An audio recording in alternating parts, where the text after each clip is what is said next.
There are many words to describe genres of entertainment that come under the umbrella of masterpiece. 2001, Seven Samurai, and various others.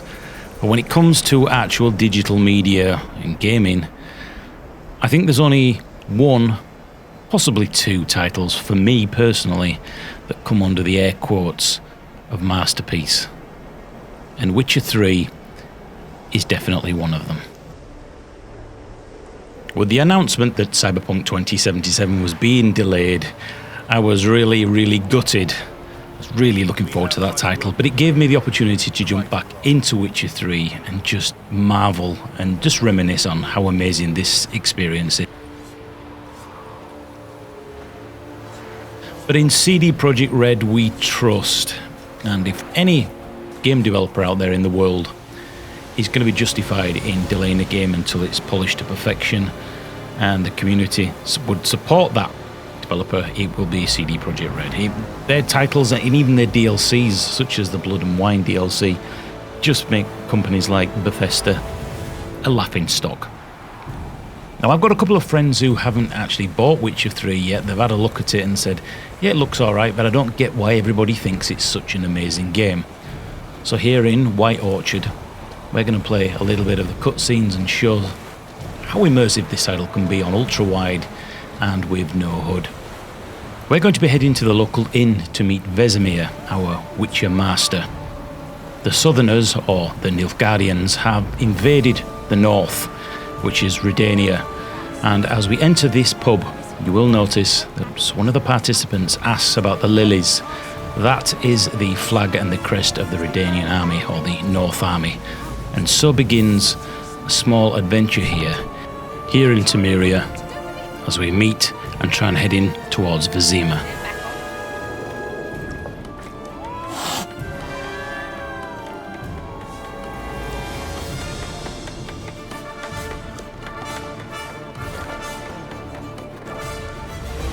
Yennefer's in Vizima. Got a few friends there, so... Something wrong? Look around. Trouble brewing.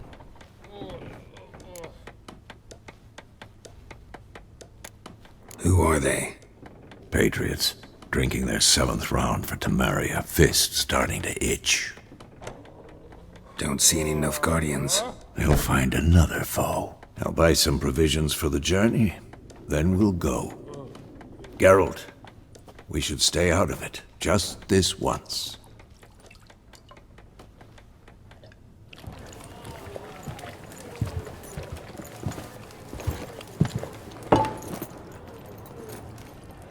What happened to the lilies?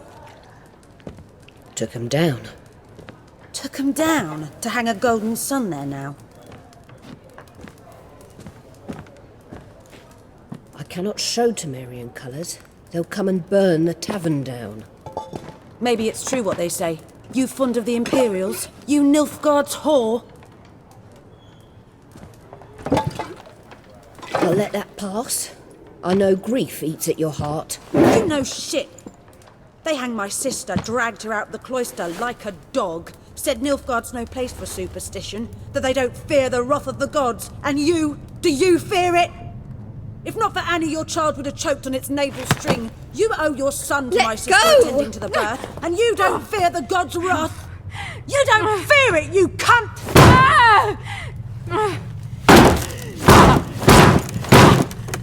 Leave me be!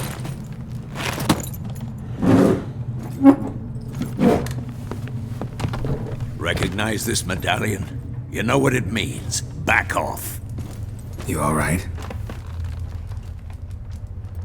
They say witches steal young'uns. That true? What the Emperor promise you, freaks? Your own land? Like he did the elves once? Get out, all of you. We ain't going nowhere. And neither are you. They won't back down now. I can see that.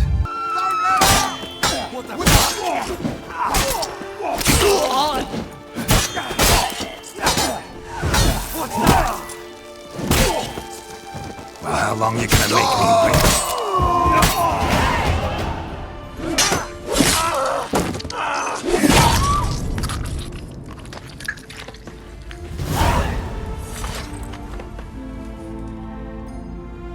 It's all right. It's over. Leave me be! Get away! See his face! God save us! Be gone, and don't ever come back.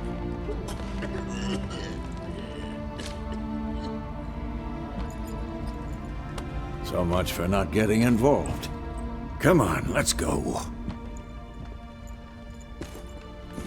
I have this tendency, I'll be honest, to play a game, get about 50-60% through the title, and then I just lose interest. It's happened with nearly every game I've played, except Witcher 3. And I know you're all going to say, well, you're a Witcher 3 fanboy, but I was never into RPGs until I played The Witcher 2.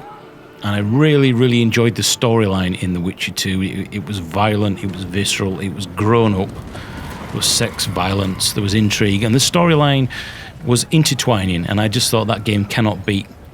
It can't be beaten until Witcher 3 came along.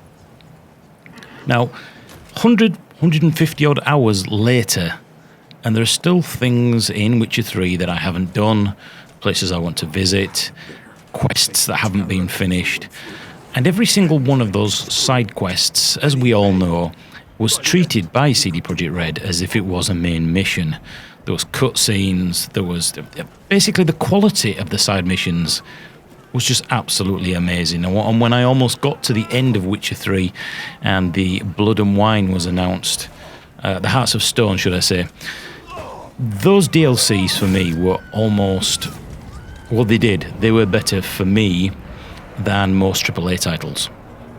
Blood and Wine was just absolutely amazing. The art direction and the colour and the whole aspect around the vampires and the whole thing on that title is a DLC and a game that will stay with me for a very, very long time.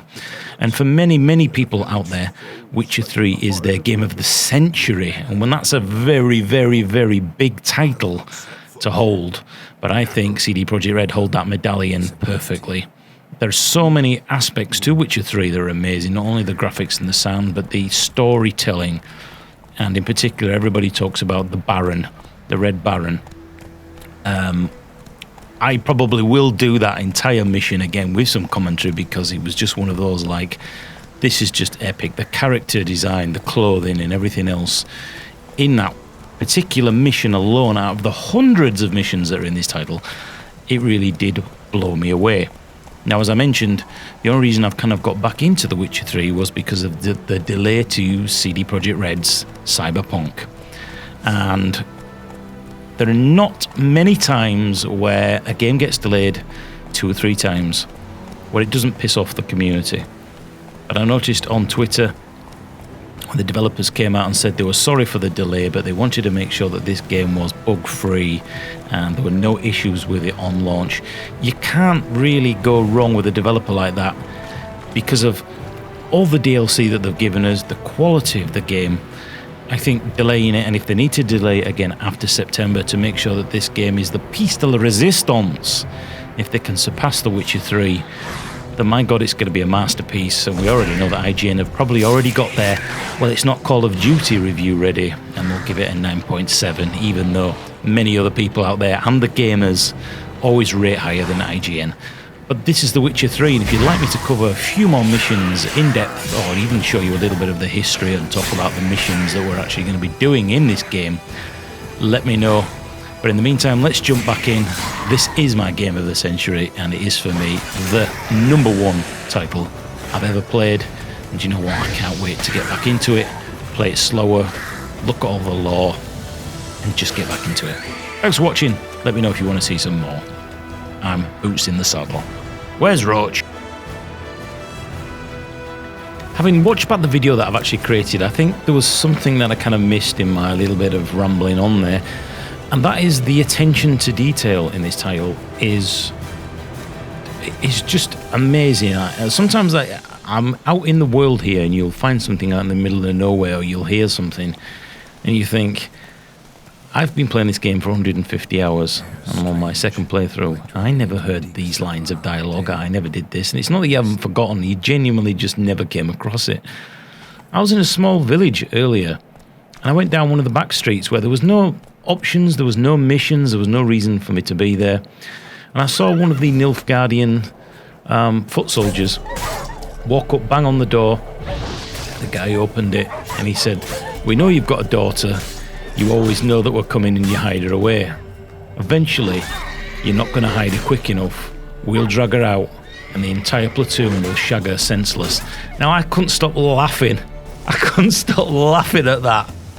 I just saw the language of "we're going to shag her" and everything else, but it was in there. But that, I could possibly have not heard that dialogue. The chances of me finding that were absolutely minute.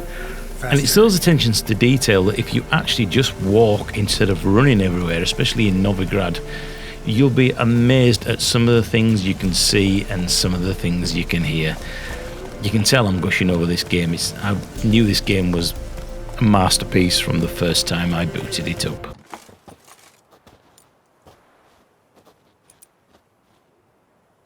That brawl, we didn't start it.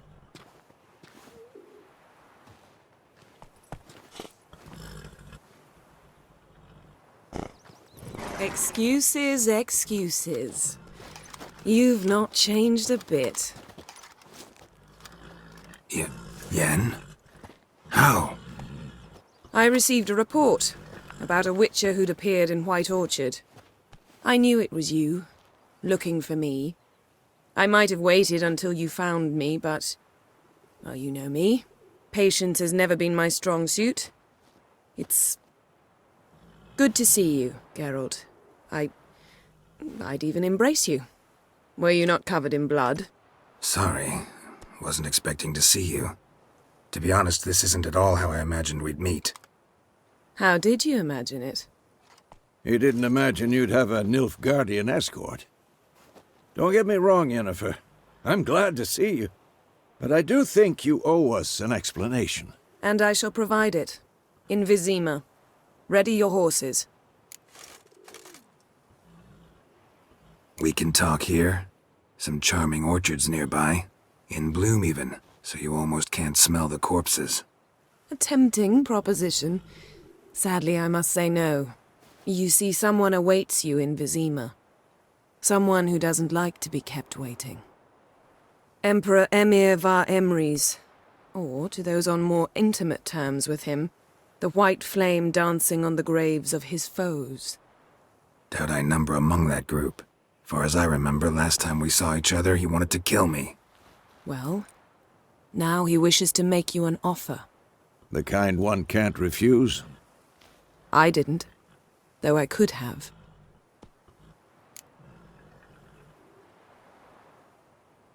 Fine. Guess I'm willing to hear him out. The Emperor of Nilfgaard, Lord of Metina, Ebbing and Gamera, Sovereign of Nazaire and Vicovaro will feel honored, I'm sure. What about you? I'm going in the opposite direction. I somehow doubt the Emperor's invitation mentioned me. Besides, I've got things to do at Kaer Morhen, remember? Yeah, I remember. Thanks for your help, Vesemir. See you soon. How's your horse? Swift? Can't complain. Why do you ask? I'd like to be back behind some thick city walls as soon as possible.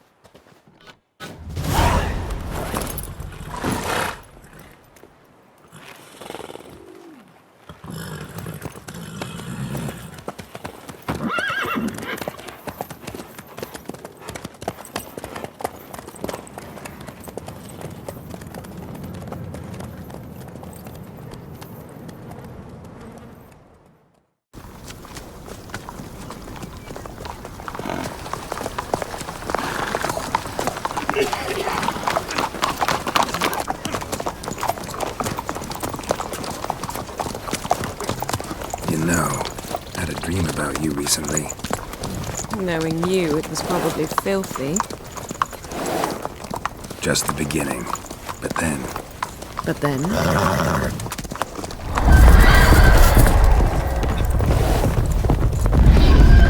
Rise now!